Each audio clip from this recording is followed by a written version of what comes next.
Welcome to today's Explainer. We're unpacking one of the absolute highest stakes geopolitical dramas in human history, the rise and fall of Cleopatra.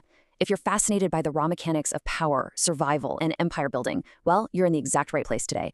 We're going to cut straight through all the Hollywood myths and ancient propaganda to see how one brilliant leader weaponized her relationships to literally redraw the map of the ancient world. This isn't just a story about a famous queen. It's a total masterclass in grand strategy and high-wire diplomacy. So, how did one Egyptian queen's alliances change the fate of an empire? We kind of tend to view history as this massive, unstoppable force, right? Like it's just shaped by geography or technology. But in reality, it often pivots on the highly calculated decisions of just one person at a precise moment in time. We're going to map out exactly how Cleopatra navigated an insanely volatile political landscape. She used every single thing at her disposal to not only protect her kingdom from a massive Roman war machine, but to actually try and turn that threat into an engine for her own imperial expansion. Okay, let's dive into this.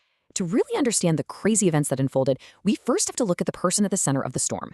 Cleopatra wasn't just some figurehead coasting on her family's name. She was fundamentally powerful, and her real leverage, it was her exceptional intellect.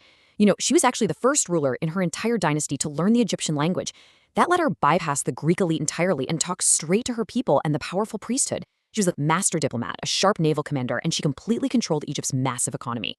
History loves to fixate on her beauty, but her true, ultimate toolkit was absolutely her mind. She didn't just sit on a throne. She commanded rooms, outsmarted seasoned generals, and used Egypt's immense wealth as a literal geopolitical weapon.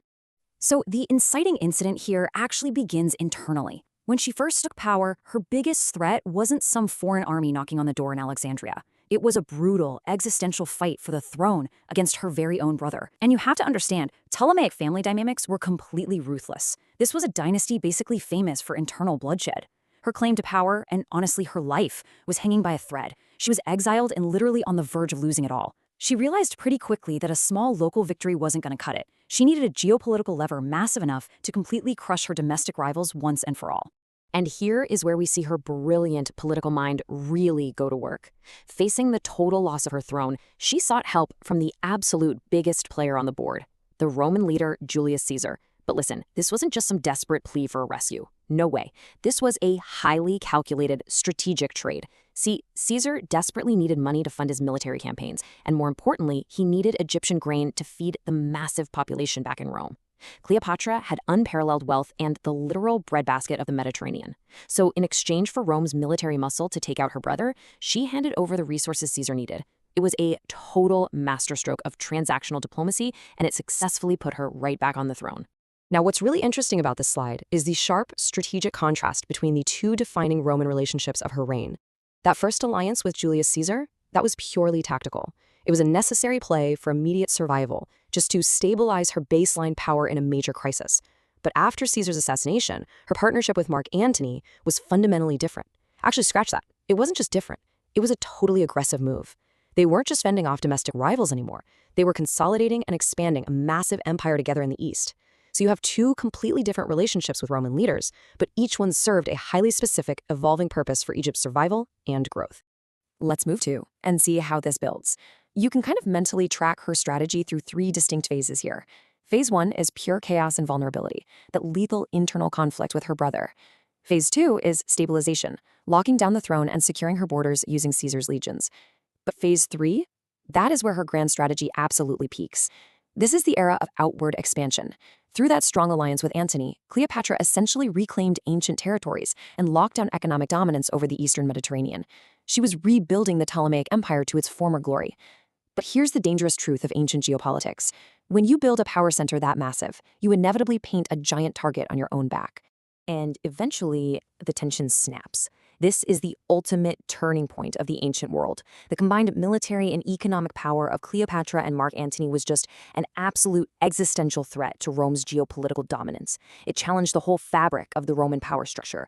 Recognizing this, the Roman leader Octavian systematically turned public opinion against them and declared total war. This was literally a clash of empires.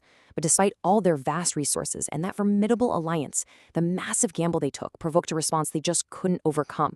Following a totally catastrophic naval engagement at the Battle of Actium, Cleopatra and Antony were decisively defeated. And just like that, the massive power block they had constructed completely collapsed. The resolution of this defeat is incredibly somber. After that devastating military loss, and with Octavian's forces literally closing in on Alexandria, Cleopatra ended her own life. Think about it. This was a ruler who had spent her entire existence maneuvering, fighting, and negotiating at the highest possible levels just to keep her kingdom's sovereignty intact. In the face of absolute, total defeat, rather than being captured, humiliated, and paraded through the streets of Rome as some trophy for Octavian, the queen made one final, calculated choice to dictate her own end. It was her absolute final assertion of autonomy in a situation where literally all other control had been stripped away. So, the crucial point is the staggering historical consequence of everything we've just mapped out. Egypt became part of Rome. Cleopatra's fall wasn't just a personal tragedy or the end of a really fascinating reign. It marked the definitive end of an independent Egyptian empire that had been around for thousands of years. By absorbing Egypt, Octavian, who, would soon become Emperor Augustus, gained direct personal control over the wealthiest region in the entire Mediterranean. That unimaginable wealth and the endless supply of grain from Egypt, it directly funded Rome's transition from a republic into a vast autocratic empire. The failure of that final alliance fundamentally rewired global history. Which leaves us with a deeply provocative thought to wrap up on. How different would the world look today if Cleopatra's alliances had actually survived Octavian? What if that massive naval battle had swung the other way, and the center of global power shifted permanently from Rome to Alexandria? It's wild to think about, and it brilliantly illustrates just how fragile global power truly is. A fiercely intelligent queen, a lethal dynastic conflict, brilliant strategic maneuvers, all leading up to a single defeat that permanently redrew the map of the world. Think about the crazy domino effect of those high-stakes decisions. Thank you so much for joining me for this explainer. Keep questioning the mechanics of history, and I'll see you next time.